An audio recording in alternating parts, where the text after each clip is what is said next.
jo des de xicotet me vaig educar en una família religiosa de dretes, i tenia un tio que era escolapi, i a més era escolapi i estava en Roma, era assistent general, en fi, per a mi, cada estiu quan apareixia el tio Julián, era una, no sé, l'admiràvem, era una personalitat en la família i l'estimàvem i tal, era el germà de ma mare.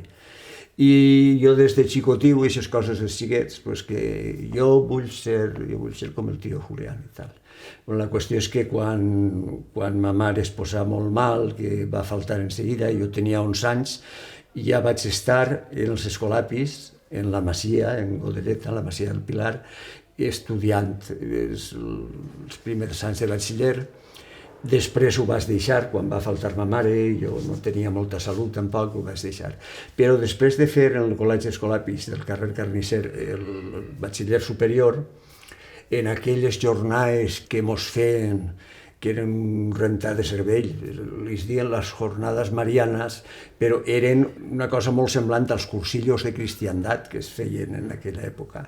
Doncs ens van encendre uns quants, entre ells a Eduard Tormo i a mi, que érem companys i amics d'estudis del mateix curs, i vam entrar per estudiar per Escolapis. Primer en Monestir d'Iratxe, que era on estudiàvem filosofia, estiguérem un any, després passàrem a Albelda, una casa a prop de Logroño, on estudiàrem teologia, 3 anys de teologia, i l'últim any va ser a Salamanca, el Col·legi Major que tenia els Escolapis, i allà en Salamanca és ja quan va explotar tot per l'aire. Estàvem ja en maig del 68 o prop de maig del 68 i bueno, tot estava en flames.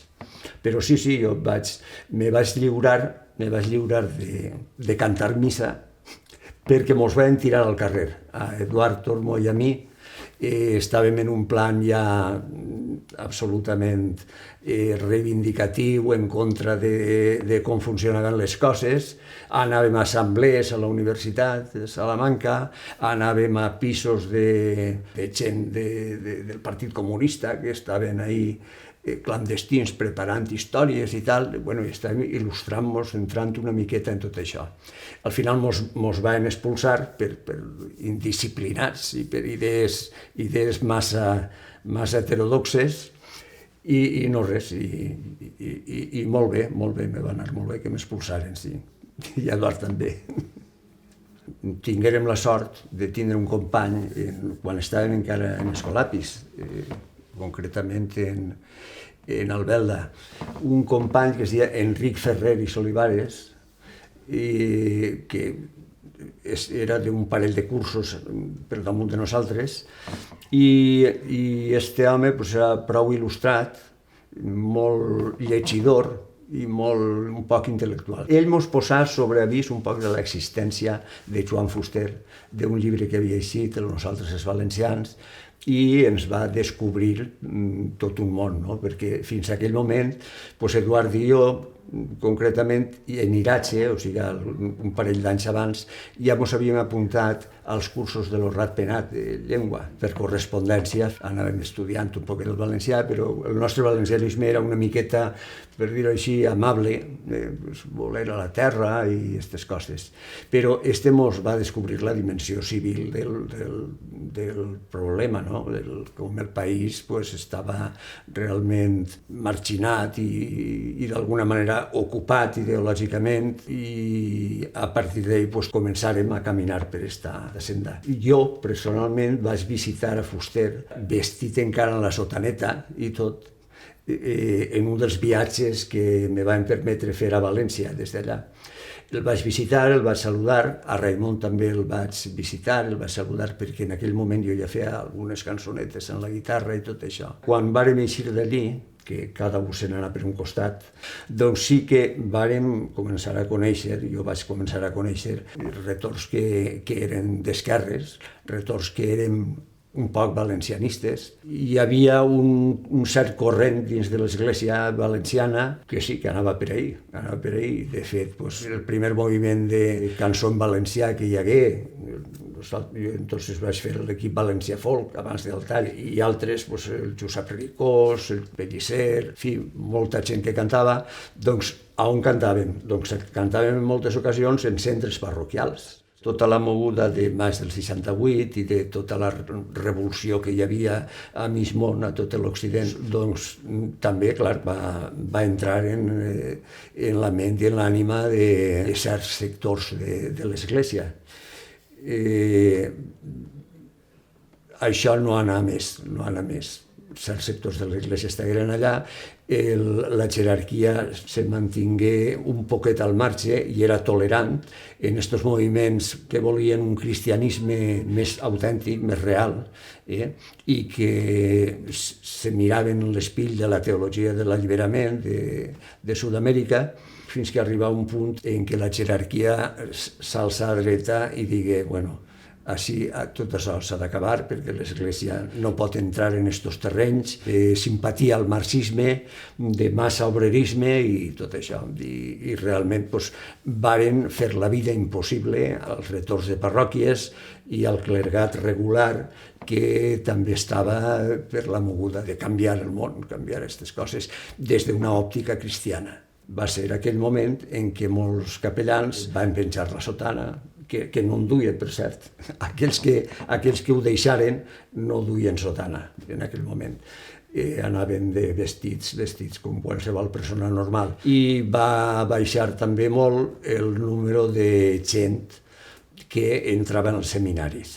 No sé si en altres llocs la jerarquia no va ser tan bèstia com va ser així al País Valencià, perquè sí que hi havia un caldo de cultiu, no majoritari, ni molt menys, però hi havia un caldo de cultiu on era visible una certa església que estava pels valors cristians, per la democràcia i per la igualtat, per la justícia i fins i tot per un respecte al marxisme i totes aquestes coses.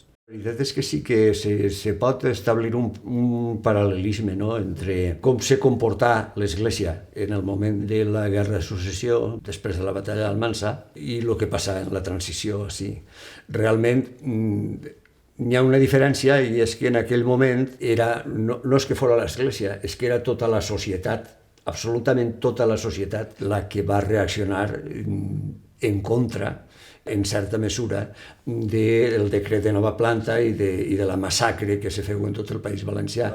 Diria que no hi ha prou arbres per a penjar a tots els traïdors, és a dir, a tots els que no recolzaven a Felip V, al Borbó. Llavors, la repressió va ser tan brutal i tan inesperada que fins i tot els botiflers, és a dir, els partidaris del Borbó d'ací de València, que es deien els botiflers per contraposició als maulets, que eren els partidaris de l'arxiduc d'Àustria, anaren a Madrid a veure a Felip V quan es promulgà el decret de nova planta, perquè allò acabava en la realitat política del País Valencià, en tots els seus furs seculars, en la seva legislació, en les seues institucions polítiques i tal, i anaren a dir que potser no ho ha pensat bé sa majestat, perquè, clar, nosaltres el recolzem, però això no s'esperava.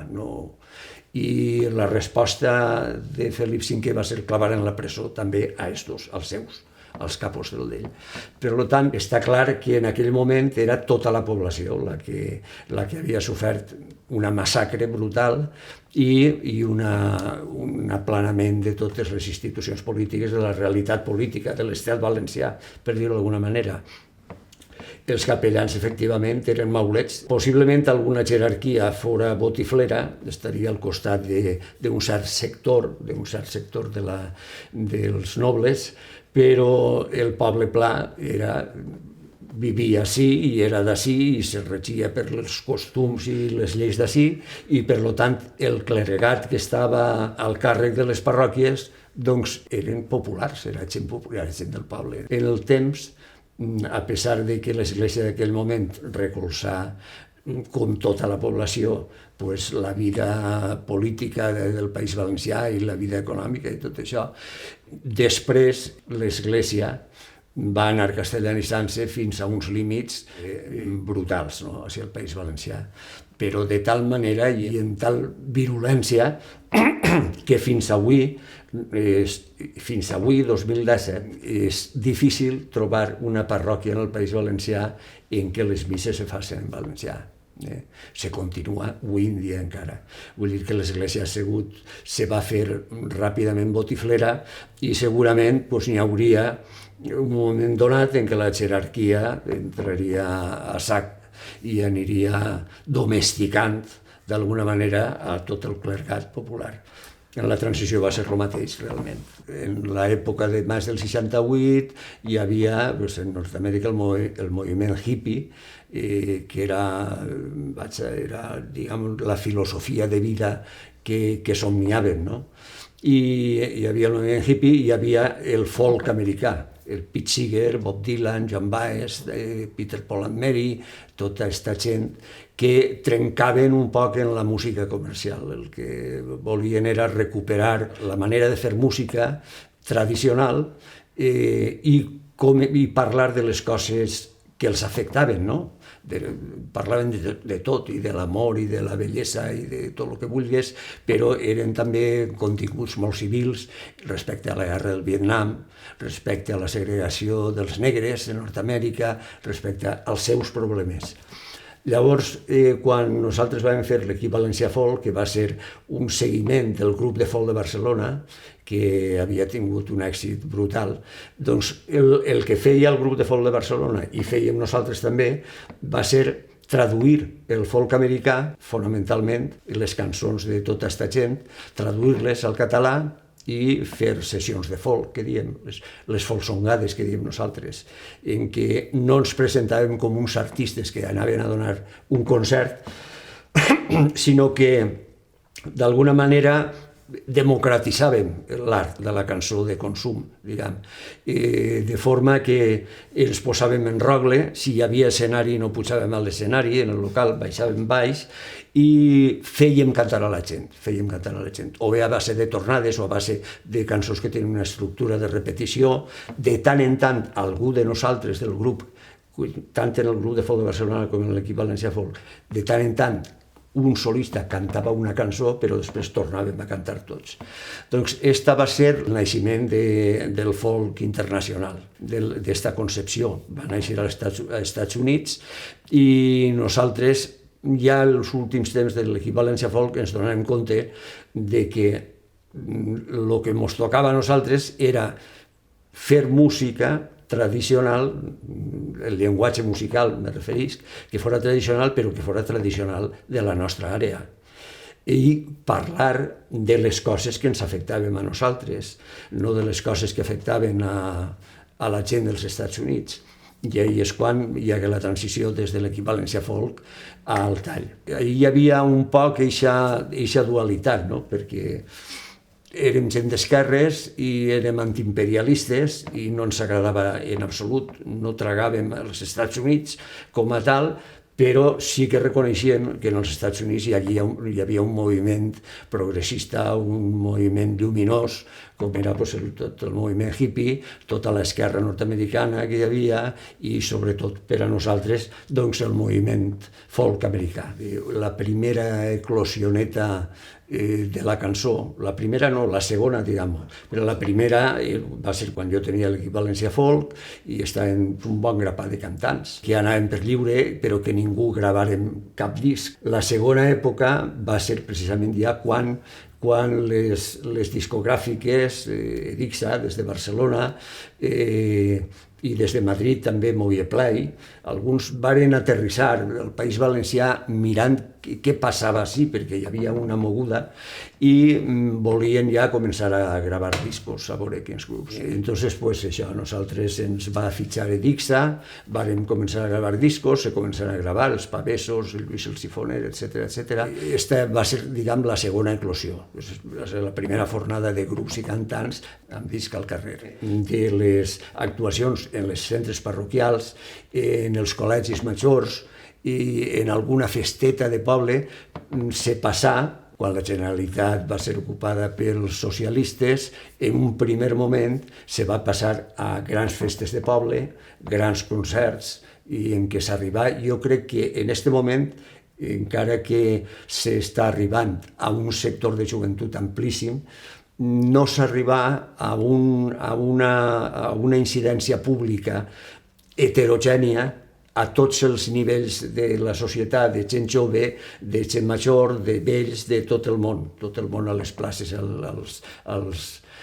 les festes majors hi havia concerts importants, les ràdios radiaven cançó en valencià sense ningú problema. El Festival de la Fira de Xàtiva era un dels més potents que hi havia en tot el país.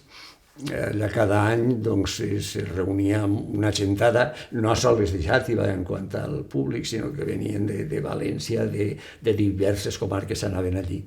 Hi havia això, pot ser que hi haguera algun festival més com el de la Fira de Xàtiva, però no tan potent, i el que sí que n'hi havia, en el mateix context i la mateixa època, eren els aplecs comarcals. I això va ser una cosa de gran potència. Avui en dia només queda de tot allò que jo sàpiga l'aplec dels Ports, que se fa allà a la comarca de Morella. Però llavors hi havia l'aplec de la muntanyeta dels Sants, Sueca, l'aplec de la Plana, l'aplec de la Vall d'Albaida, n'hi havia molts aplecs, i eren un poc com el Festival de Xàtiva, reunien una gentada enorme i estaven durant un dia, durant 2 o 3 dies, fent concerts. El de la Fira de Xàtiva era especial perquè era més institucional, com si diguérem, i per allí passàrem tots i es descobriren també alguns. Jo recordo perfectament quan actuà Lluís el Sifoner, nosaltres estàvem de públic, aquest any no estàvem, i ens sobtà molt aquesta manera, aquest tipus de fer cançó en valencià, un poc acostat a la música tradicional, encara que Lluís el Sifoner no se confessara folky o tradicional, un poquet acostat també a la copla. I sí, recorde aquest concert, i tots aquests anys el Festival de Xàtiva era un far en tota esta moguda de la cançó en valencià. Teníem clar des d'un principi el que volíem fer. Volíem fer una cançó en el llenguatge musical de la tradició, no gens folclorista, no gens purista, sinó una cosa de més llibertat, però assumint la manera d'expressar-se musicalment dels nostres majors. I en això el que volíem no era cantar cançons antigues, de romanços i de cançons de batre i de tal, sinó el que volíem és fer una cançó civil, actual, que parlara de les nostres coses i el nostre llenguatge, juntant-lo en aquesta manera de fer música. Moltes persones en aquella època, fins i tot en un principi nosaltres, pensàvem que vàrem tindre molt bona acceptació d'entrada per les coses que deien, perquè eren molt reivindicatius en les coses de país, en les qüestions de país i en qüestions socials en general. Però jo crec, després mos hem donat compte, reflexionant, de que si vàrem tindre aquesta incidència pública va ser per dir les coses que deien de la manera que les deien. És a dir, en aquest llenguatge de música tradicional, també progressiva i gens folclòrica, on barrejàvem la dolçaina i la bandúrria, junt amb la guitarra espanyola, que seria el guitarró, el baix elèctric i després alguna incipient bateria. Jo crec que va ser aquest el tema. Nosaltres coneguérem que a Grècia s'havia fet uns anys abans un manifest de Theodorakis Papajoannou, un poc preocupats per la pujada de la música comercial internacional, la música estàndard, que amenaçava un poquet les músiques autòctones, no?, a Europa i a tot el món.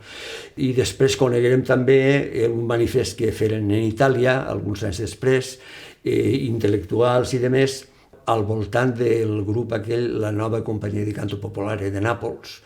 I va ser un grup fantàstic. I precisament en Itàlia este manifest i este moviment li van dir la riproposta.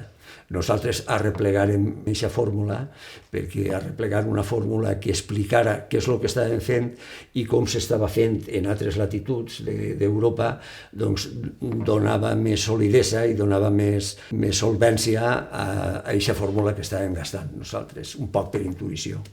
Així en València, en aquella època, prou anys abans de l'època de l'eclosió del maig del 68. A València, a la Universitat de València, hi havia el Joan Reglà, el Miquel Tarradell, després Ernest Lluch, i aquestes persones varen tindre una influència enorme en l'alumnat de l'època. Eren professors i en una bona acceptació per part de la gent que estudiava en la universitat, i jo crec que aquestes persones van fer molt per a desvetllar el sentit de país, la defensa de la llengua i les referències històriques que emmarcaven i explicaven la situació. Crec que sí, jo crec que el naixement de la consciència lingüística i política en el País Valencià i eixa imagineria dels maulets, els resistents,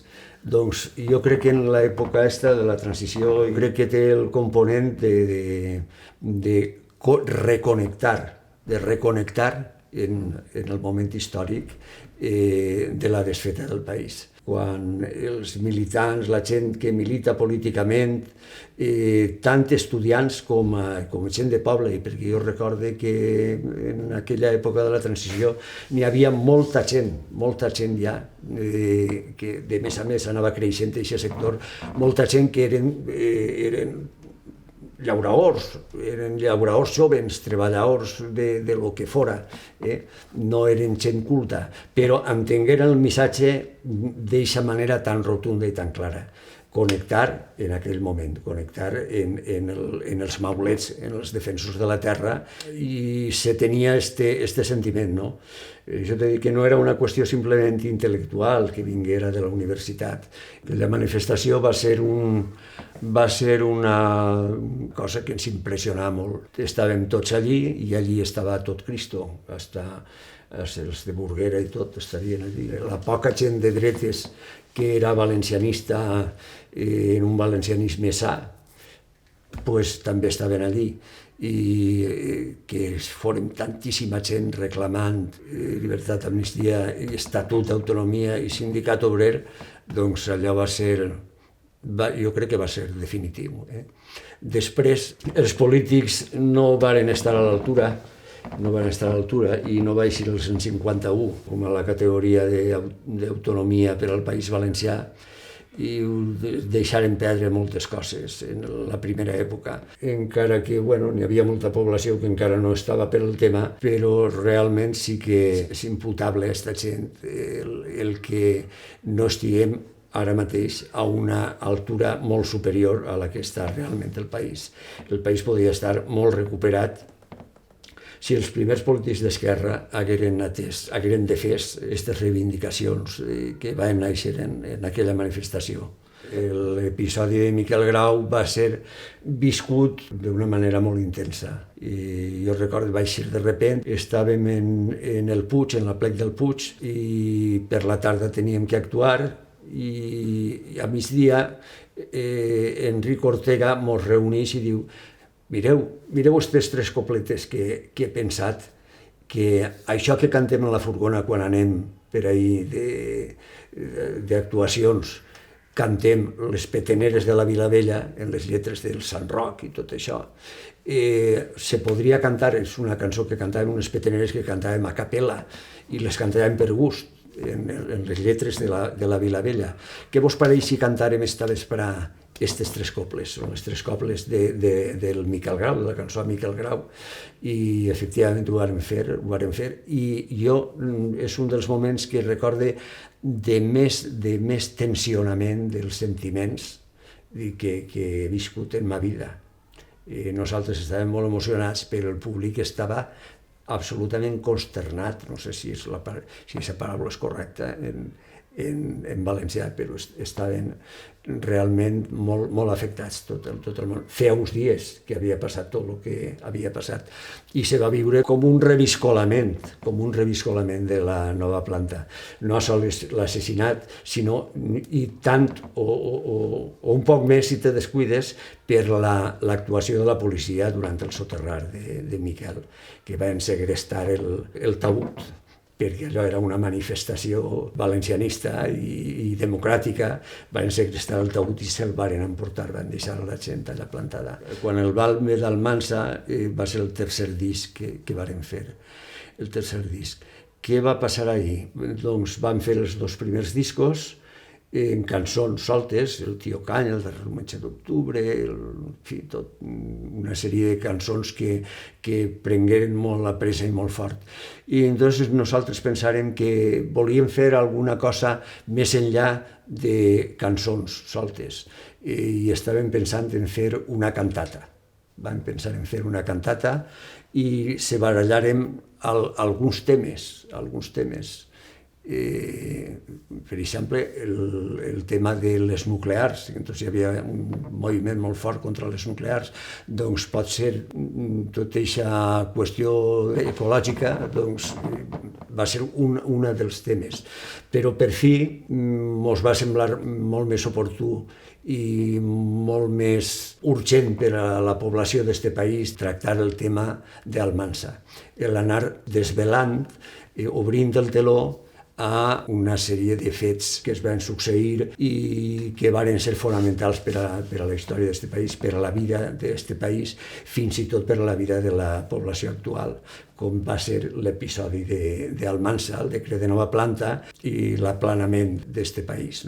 Se mos va ocorrir per això perquè per a nosaltres va ser un descobriment. Per a nosaltres sí, sabíem que havia hagut la guerra de successió, que els furs s'havien abolit, però, no sé, teníem una idea com unes formulacions que diuen aquestes coses, però no li veiem més transcendència. Sí que pensàvem que alguna cosa grossa devia ser això i, de fet, Enric Ortega digué, si ja ens decidim per això, anem a fer unes sessions de treball en Pep Tomàs, que va ser professor d'ell d'història en l'institut. I, efectivament, anàrem a parlar amb Pep Tomàs, mos tingué 2 o 3 sessions que vam gravar en casete, mentre ell mos explicava i dialogàvem i li preguntàvem, i ell mos va parlar, mos va explicar tot l'episodi d'Almansa, del decret de nova planta, el que va significar, el que ha continuat significant, i ahir vam prendre consciència de que realment allò era una fita decisiva en la vida d'aquest país. Pensàrem que el més important que vèiem en el panorama era precisament traslladar a la població un poc la notícia del desastre que va suposar allò i de com arribava als nostres dies. Tu creus que en aquest moment hi havia com una gran ignorància al respecte? Jo crec que sí. Popularment hi havia una ignorància quasi total.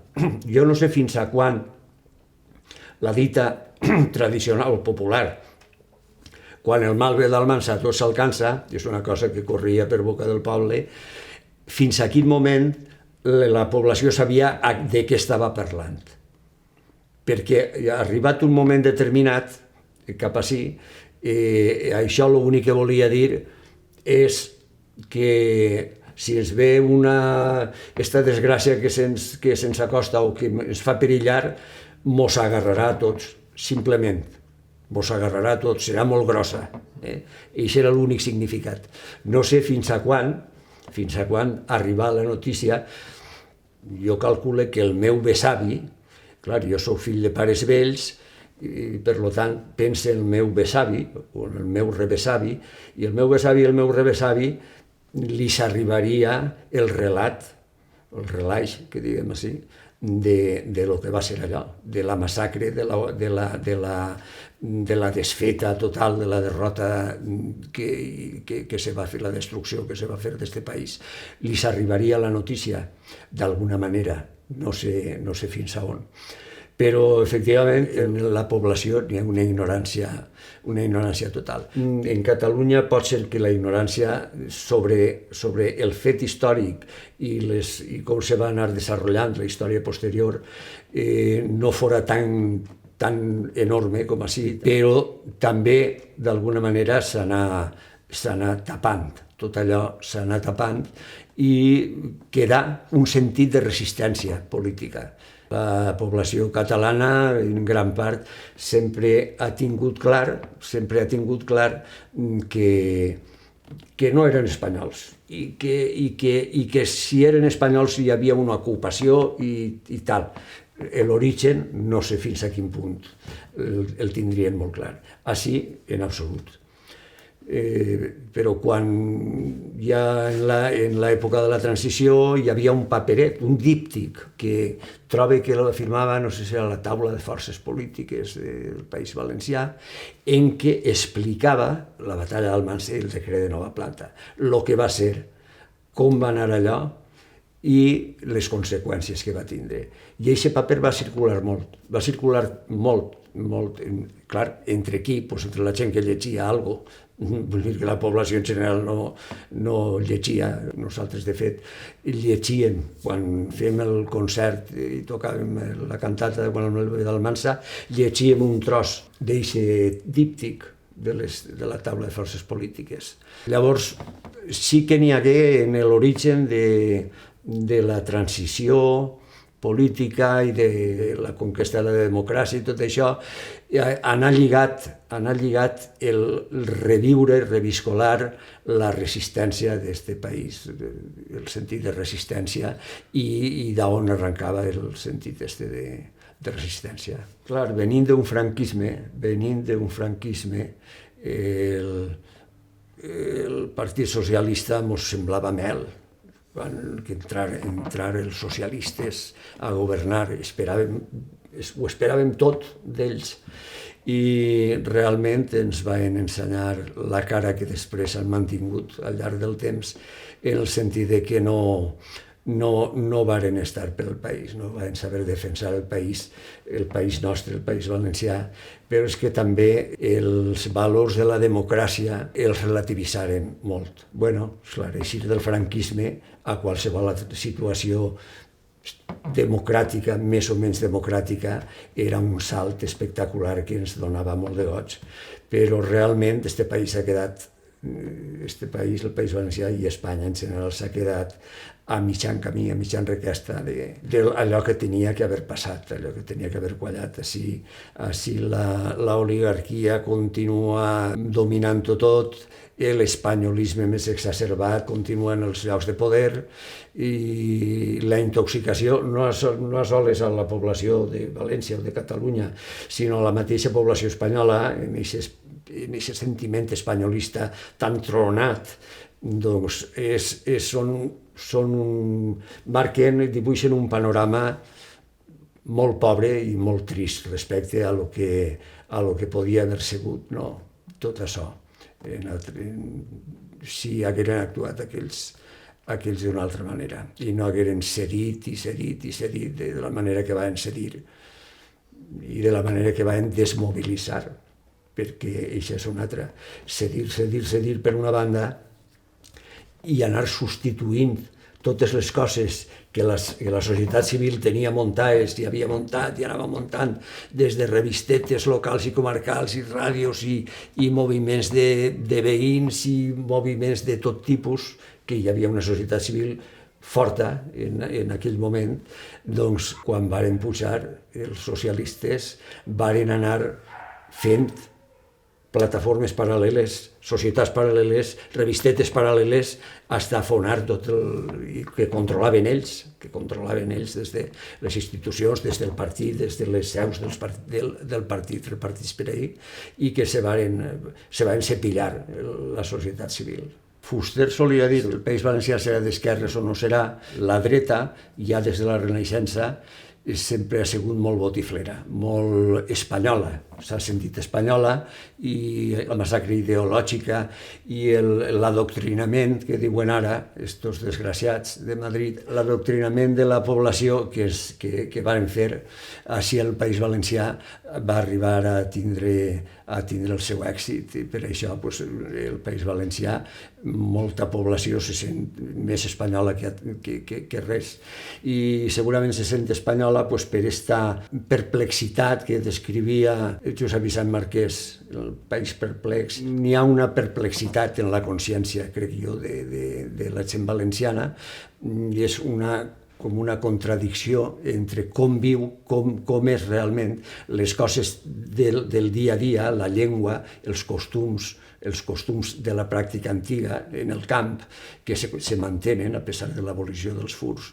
I tot això, i entonces, d'alguna manera, jo crec que ha sigut eixa perplexitat i eixa desinformació, eixa desaparició de la resistència que arrencà en el 1707, el que ha dut a molta part de la població a fer-se aferrissadament espanyola, a sentir-se i declarar-se aferrissadament espanyola. És aquesta perplexitat que reflexa el començament de l'himno regional.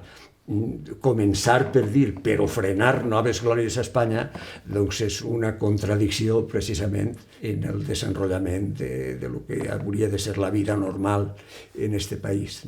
Eixa matxacada tan bèstia que han fet a la població del País Valencià des del principi i que l'han mantinguda molt bé fins ara, realment va aconseguir pràcticament apagar el sentit de resistència. I fins que no vingué la postrenaixença i Fuster i el canvi, l'internacionalisme i tot això, doncs no s'ha arribat a empalmar en els resistents, en els primers resistents del País Valencià. Jo crec que per això, clar, la dreta ha perdut tot prestigi, perquè la dreta és la que s'ha fet portaestandard sempre d'aquest espanyolisme, com a solució de tindre una comoditat mental i vital així per a la població d'aquest país. L'any passat, el 2016, en què la Generalitat estigué intentant recuperar alguns furs, per a l'actualitat, alguns furs fantàstics, que per una altra banda, i ho explica molt bé l'Enric Solà, el Tribunal Constitucional, com és costum, així en el País Valencià ho tenen molt fàcil. En seguida saben que així, qualsevol cap que s'alce, hi ha que retirar-lo. El Constitucional, aquest projecte de llei, el va tirar a terra formulant-s'ho així, i recordando que el decreto de nueva planta ya suprimió en su momento los fueros y la legislación valencianas. Això, dit el 2016, és una patada en els morros i una burla absoluta a este país. I això és una cosa que cada volta se va percebint més. La gent popular, més que els estudiants, la gent popular que te dic, llauradors i treballadors, que entran en consciència de tot això i que mos coneixíem en els aplecs aquells, un darrere un altre, era gent que tenia un volcà dins del seu pit, dins del cos. Realment era molt forta la presa de consciència que se tingué, que va quallar en aquell moment. I, de fet, eixa virulència, per sort no va quallar en violència, però jo crec que sí que ha anat quallant en expansió cap al futur, des d'aquell moment cap al futur, perquè realment el moviment actualment en el País Valencià és molt fort, és ja molt fort, encara que no siguem majoria els que tenim aquesta consciència i aquests propòsits respecte al país, però és un sector de població molt gran el que és conscient. I després n'hi ha un altre sector de població també més enorme encara, que ja no està per la labor de tindre vergonya de la seva llengua i porten els xiquets a l'escola en valencià i ho veuen bé, sense militar en res. En què consisteix ser maulet? Això és ja una pregunta del catecisme. És que, clar, ser maulet no és... Existeix una formació política parapolítica, que són els maulets, però ser maulet és haver reaccionat en contra de la destrucció del país i estar a favor de la reconstrucció d'aquest país. Jo crec que això és el que significa ser maulet. Així com els primers maulets eren la gent que va defensar el país i que va eixir contra el Borbó i en el que tenien a mà, a part dels exèrcits que portava l'Àustria, el poble defensava perquè, a més, veien els seus ulls l'agressió que anava a patir el país. No? I avui en dia ser maulet és el mateix des d'un altre punt de mira. El país s'ha socarrat com Xàtiva, està tot socarrat, i ser maulet avui en dia suposa tindre molt clar que s'ha de reconstruir el país, que s'ha de tornar al lloc on aquest país començar a caminar fora de la seva via i de la seva vida i tornar a reconstruir esta terra, esta societat i dotar a la població d'un sentiment tranquil i d'un sentiment sobirà, no necessàriament en el sentit independentista, sinó sobirà de les seues coses, de la seva vida, de la seva quotidianitat, de la seva política immediata, de la seva economia, lluitant, si és possible, contra una d'aquestes tradicions que n'hi ha a l'estat espanyol. L'estat espanyol té una sèrie de tradicions, per exemple, l'Estat, me refereix, l'Estat com a Estat, no ningú govern. Odiar els catalans és una tradició de l'estat espanyol. I burlar-se dels valencians i matxacar els valencians és una altra tradició de l'estat espanyol. Tot això, tindre això clar i parar els peus a Madrid en aquest sentit per reconstruir el país, això és el maulet.